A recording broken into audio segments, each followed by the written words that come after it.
One of the biggest goal setting mistakes I see businesses make is they take a bit of a set and forget approach to the goals that they set. Now, what I mean by this is, let's say, for example, you set goals on a quarterly basis. So you set goals at the start of the quarter.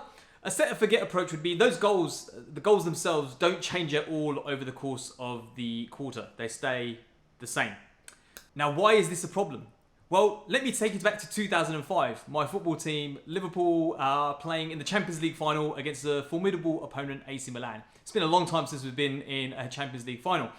And this is a huge game. Super excited. And we kick off and very, very quickly, things start going a bit downhill. And before we know it, half-time's come around and we're losing 3-0. Now, you can imagine we'd have gone into this game with a very clear game plan. We'd have gone into the game with very clear goals. But half-time comes around and really we have to throw all those things out the window. Now, your case might not be quite as extreme as being 3-0 down. But I think it does show the importance that there needs to be a little bit of agility in how we, look at our goals over the period of a quarter.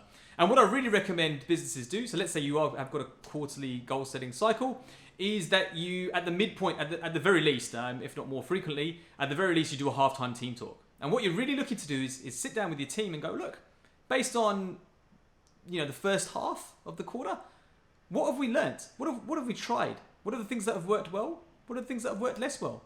How has our context and environment changed? And what does this mean for the goals that we set? Because I really believe that what will happen here, you may end up staying with the goals that you've got, and that's absolutely fine. But you may find actually you've learned quite a lot from the first half, and you've tried different things, and new information has come to light, and that actually changes your goals. And it might evolve the goals, you might reshape them slightly, or you might actually find you need to change tack completely and go down a different path. But the key is you take that time at the midpoint, have a halftime team talk, and actually intentionally look at, are our goals the right goals? And do we want to continue investing energy in these areas? Or actually, do we need to think about things a little bit differently? Now, back to 2005, halftime, Benitez, no doubt, I wasn't there, but I'm guessing, delivered an amazing team talk. The team came out with a very different game plan in the second half, and we managed to pull it back to make it 3-3.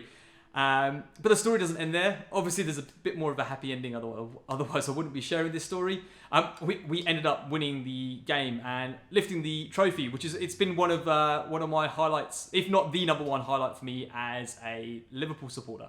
So I think the key is with your goal setting rhythms, make sure you've got some midpoint check-in. Do that halftime team talk. Make sure your goals are the right goals, and then adapt and realign and reset as necessary.